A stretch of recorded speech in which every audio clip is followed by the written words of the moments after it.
Well, I'm going to talk about something that I hope you don't have to apply in your own business, and that's how to do a layoff. But before I do that, I want to take you to 1:50 in the morning. I was asleep in my bed, but I wasn't really sleeping. I was restless, and I felt sick in my stomach, kind of like you'd feel if you'd had food poisoning, if you've ever had food poisoning. It's like this knot, your stomach is in knots. And my wife, Joanna, was asleep next to me, and I was sweating, and I was trying to fall asleep. I was really trying not to be awake. And finally, I think around 1:50 in the morning, I rushed to the bathroom, and I puked my guts out. But I hadn't actually eaten anything the night before, so it was one of those things where you're trying to throw up, your body's saying throw up, and you're not accomplishing anything. So it was a pretty shitty feeling. And eventually, I fell asleep that night, and I kind of tired myself out, but that was unusual for me. I have like a stomach of steel. I'm not an easily swayed person. But the reason why I felt so much, why I had these strong feelings that night was because I realized that I was growing my business, Swipely, and one of the strategies that we had to grow our business, I realized was definitely not working. And it made me remember back to when I was at Tellme in 2001. We had a strategy of trying to grow a business that would be a business to consumer, B2C company. We were going to sell advertising, and it was going to be like Yahoo for the phone. And we had raised $238 million, which in those days was actually a lot of money. And we realized that it wasn't going to work. And we went through not one layoff when we changed our strategy, but the real killer was we went through a second layoff not long thereafter, which I'll talk about in a moment. And I remember how negative that feeling was. And I thought to myself, this is just like that situation. I'm going to have to go through that thing again as a founder. The thing that I told myself coming out of that situation to tell me I would never again want to go through that. So why might you come to the conclusion or decide that you would actually need to do something like a layoff? There's a variety of different reasons, and this is a difficult talk to share because each company is going to have a different situation. It could be something like Tiny Speck, which had built a game called Glitch, and for several years they'd worked in this game, and it was clear they wanted to do something completely different. So they laid off over 80% of their staff, and with the remaining team, they started the company today known as Slack. Or it could be for any number of reasons. In my particular case, this May, on May 4th, we laid off a number of people at my company, Swipely. And in our case, the reason was that we had 4 different ways we were acquiring customers. We were acquiring these restaurant customers through our channel partners, through marketing-sourced inbound leads and referrals, through outbound from our SDR team that we had. But importantly, we had built a large direct sales team of account executives who were doing outbound cold calling in addition to those other 3 methods. And they were expected to basically close business that was coming from the first 3 methods, in addition doing a lot of their own prospecting. And there's probably somebody in the audience who's really smart and is saying, like, that's a really dumb idea. But we realized that that strategy wasn't working after we'd hired about 30 people to do it. So once I realized that we needed to change our strategy, I realized that part of that was going to involve a layoff. So what I want to do with the remainder of the time in this talk is walk you through a timeline from the moment that it became clear to me as the founder and as the CEO that we needed to make this strategy change through to every document, every meeting, the exact tactical stuff. What Brett told me in preparing for this talk was get specific, share real-world examples, don't talk in platitudes. So I'll try my best. So when you realize you want to do something like this, well, you don't want to do it, but when you realize that you need to do this, it's not something that you want to drag out. It's something you want to get done quickly. So I'm going to walk you through a 5-week timeline. And this involved deciding when to act, which was a decision that I reached in consultation with my CFO, who was really my thought partner. But it's going to take a few weeks to get your plan together because you're not planning about just cutting costs from doing a layoff. What you're planning is to recognize a problem in the strategy and what the new strategy is going to be. And when you go through this process, it's going to take some time. It's going to take time for you to figure out how you're going to change your plan. And then once you decide to put it into action, if part of this is to get some sort of cost savings, you're not going to like do a layoff on a Monday and reap the benefits of the cost savings on a Tuesday. And so it's important to move quickly. Also, this whole thing can be just a paralysis on the company's ability to move forward and grow, which is ultimately why we're all here. So that's another reason to get it over with fast. So framing the problem is the key, because what you're looking to make isn't a layoff, it's to make a strategy change which might involve a layoff.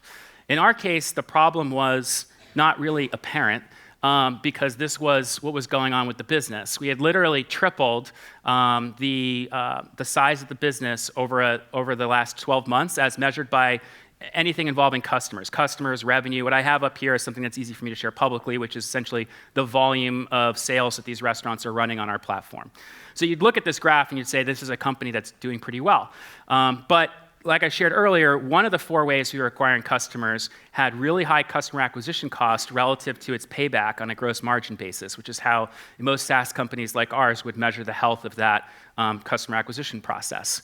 And the other approaches were pretty good. But because this one approach wasn't working anywhere close to plan, plus it took time to ramp these folks up, it was causing not only that customer acquisition channel not to work, but also was increasing burn way above what we were comfortable with. So that was the problem.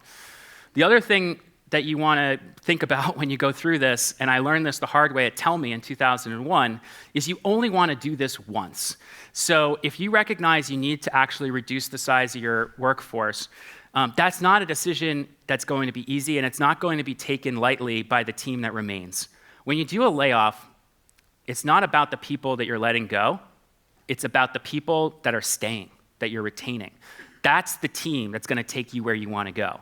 And so it's absolutely critical that you keep the faith and trust of that team through this traumatic event that you're about to take them through.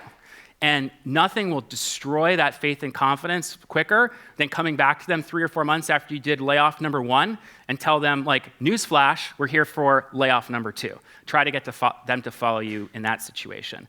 So as a result, if you feel like you have to do a layoff, my first piece of advice would be to probably cut a lot deeper than you think you need to, because it will make sure that you don't ever have to do it a second time, hopefully. The other thing I would say is you don't want to be pushed into this situation. As the CEO, it's your job to know what the KPIs are that are driving your strategy, to measure the effectiveness of your strategy. So you definitely don't want to be in a situation where like a board member or the CFO comes to you and is like, hey, we've got to do this thing. That's your job as the CEO. So make sure that as soon as you have this feeling, you might feel yourself like, gosh, I don't know, I don't want to talk about this, I'm not feeling good about this, but you kind of have to. And that's the job. So what I did was 4 weeks before we ultimately implemented the layoff, I was getting ready for our April 8th board meeting. And just like you would do, preparing the board deck and emailing it out and probably feeling guilty that maybe you didn't email it out as far in advance of the board meeting as you'd hoped. I think I sent this one out a day or 2 before. I explained to the board for the first time that I was going to recommend that we make the change in this strategy, and that I expected it would result in a significant RIF. And that's an important board discussion to have, and in my case, it worked out well that we were going right into a board meeting around the time that I was reaching this decision. You're not going to go into the meeting having everything figured out. So what you want to start working on is what your changes you want to make in your strategy and what the new operating plan would look like on the other side of this. It's not just about cutting people. You might want to add people. It might be that you want to hire folks who have a skill set that the current folks don't have. For instance, when I was at Tell Me, we had a lot of advertising salespeople. But when we decided to switch from a B2C model to a B2B model, we recognized they probably wouldn't be the best folks to help us sell enterprise software. The important thing I would say is to have a thought partner to help you build this new version of your operating plan. Your situations are all going to be different. In my current company, I don't have a co-founder, but I had a CFO through this process that was very helpful to me as the thought partner. It might be your co-founder, it might be your CFO, it might be an advisor, but you start with the plan, and then you staff the plan. So this is like figuring out who you are going to basically redraft onto your team with being cognizant of the strategy change that you're making. And this is a fantastic opportunity, by the way, to approach the way you would think about building your company with a relatively clean slate. You're going to go through a pretty costly exercise here. So this is an opportunity to kind of get it all on the table, get it all over with. One thing you probably are wondering is, well, how do you pick which team members to draft into the roles, or even going outside the current team? Well, this is something where it's going to vary by company and by situation. In my company, I had about a 30-person direct sales force that was largely the size it was because of the fourth of these 4 strategies I described. And I recognized that I didn't need a sales force anywhere near that size in order to actually hit the same bookings goal. And so I recognized that I probably only needed maybe like 6 folks out of the 30, 28 people down to 6. So one thing that you can do in that situation is you could, in a sales situation, let the data decide. Now, previously, these people were being asked to do 2 things, both prospect for new business and close the business that came in. But under the new strategy, they wouldn't be doing any of their outbound prospecting themselves. So that skill set is no longer relevant. So perhaps the way you'd been measuring the success of people on your team under the old strategy is no longer relevant under the new strategy. So we looked at exactly what was their win rate for deals that were coming from the channels that we expected them to be seeing deals from in the future. And in this case, it was pretty clear that certain people really stuck out, and there was a few people on the bubble. And then it's not all science, there's also art. Like, we knew certain people had certain concerns, and this was something that we did in consultation with the line managers. Now, I wasn't talking to a lot of line managers by the way, the context here, the organization's maybe like 140-ish people when this is going on. Now, it's not like at this point, we're 2 to 4 weeks before I actually did the layoff. The people that are in the know at this point that we're going to make this decision are obviously my direct team, my sort of executive leadership team, the board. My leadership team includes the CFO. Our talent team is starting to get engaged. Outside attorneys, which you can get some advice because there's some labor law issues here. But you need to be able to go to your line managers who might be part of this too. So for instance, I went to my head of channel sales and I said, Billy, you don't have to go to the person and say, hey, we're going to be making this big layoff in 2 weeks and scare them. But what you can have is a conversation like, Billy, you probably recognize that things aren't going exactly how we hoped. Yes. Well, what are some of the things you would do differently if you had a chance to rethink the way we're currently approaching things? Invite candid feedback. If you scare your line managers with the weight of what they're about to tell you, they might not give you the direct and candid feedback you're looking for. I'm going to try to quicken up here because of my time constraint. If you were to Google what day is the best day to do a layoff, the answer, by the way, is don't do a layoff. There's no good day to do a layoff. But there's probably like varying opinions on this, and I'm not an HR expert. My background isn't in HR. Like Chris mentioned, I didn't even go to college. But in my opinion, the best day to do a layoff, if you have to do one, is earlier in the week. And the reason for that is that because a layoff isn't about the people that are going, although certainly it affects them greatly, but it's really about the company you're building with the people that stay. And as the CEO, as the leader, you're going to face a tremendous challenge in keeping the trust of those people and talking with them about the mission we're about to go on going forward and why they should continue to believe in your leadership, believe in the strategy, believe that this is the company where they should be right now, where they can advance in their own career. And that's not easy. And if you send those folks home on a Friday after you just laid off a bunch of their colleagues, here's what they're going to spend the weekend doing. They're going to spend the weekend talking with their spouse or sister about whether or not they should stay at the company, updating their LinkedIn profile, thinking negative thoughts, crying on each other's shoulders. By doing this early in the week gives you the opportunity to control the message throughout the week, which is putting time on your side. About 1 week before the layoff is a good opportunity to update and make sure we're all clear on the plan. It's a good opportunity to update the board. I put a few excerpts of some things I said to our board about, for instance, what's the strategic decision? The strategic decision is to stop AE prospecting, or what the implications are in terms of, hey, by making this change, we expect will impact the growth rate this way, but it'll have this positive impact on burn, and so forth. But basically, the key is you need to address the strategy change you're making because, again, when you're doing a layoff, it's not just about cutting costs, it's about getting onto a better strategy. You should, in your plan, contemplate some things that could come out of left field. Like, for instance, you may go do the layoff, and then you might find out the day or two after that somebody that was really key on your team quit. Now, thankfully, that didn't happen to us at Swipely, but when I was at Tell Me, the night that we made the layoff decision, the night before we actually rolled out the layoffs, one of our founding team members quit. So, prepare for the unexpected. Let's say you're going to do the layoff on Monday. By Thursday, you've got to start to be engaging some of the people that you need to be with you on Monday. Like, not everybody needs to know everything that's about to go down, but you're going to need some people in that foxhole with you on Monday, and if they're too shell-shocked finding out about it on Monday, they're not going to be able to help you as much. Also, you're going to need to make some final decisions here that might necessitate talking to some people about this a little more openly. For instance, let's imagine you have somebody who currently plays a managerial role, but you want them to move into an individual contributor position. Or imagine somebody currently manages Team X, but you aren't going to have Team X anymore, but you think they'd be a stellar person to manage Team Y. This is a good opportunity to kind of like double check that, because you're about to make some decisions that are going to impact a bunch of other people's lives, and you don't want to find that out on Monday if you were wrong. By Friday, you want to have the plan locked down, and what that means is you need to know exactly who you're going to be talking to that's going to be affected by this, and exactly when and where.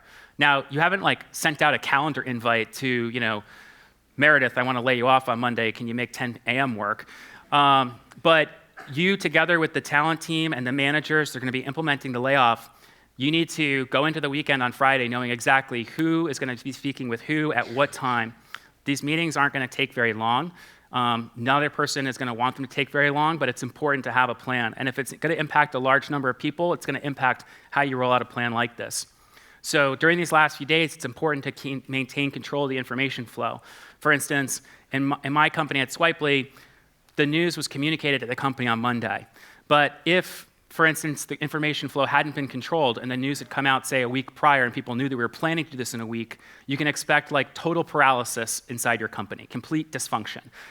For instance, when Yahoo and when Microsoft was talking about buying Yahoo for a year, nothing actually interesting happened in the MSN group because nobody actually knew what the future was going to hold for a year. It's important that the managers that are going to have these conversations be prepared.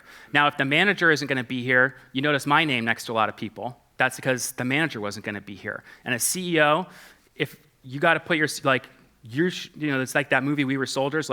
I'll be the first boot on the ground and the last boot off the field, and that's your job as CEO. That's why they pay you the big bucks. But you want to prepare your managers really well, and you can do that with the help of your talent team. And if you don't have a talent team, you can get an outside consultant to help you do this. And you can give them a script that they can use as a crutch to think about how they're going to go through this difficult conversation on Monday. It's not a lengthy script, by the way, and you shouldn't sit there and read from the script. But by telling people what to say, you're going to take something that might be giving them a lot of trepidation if they haven't been through this experience before, some guidance. And having an FAQ for the type of questions that folks that are affected will have, like, what's my severance? What's going to happen with Cobra? What's this outplacement assistance you're giving me?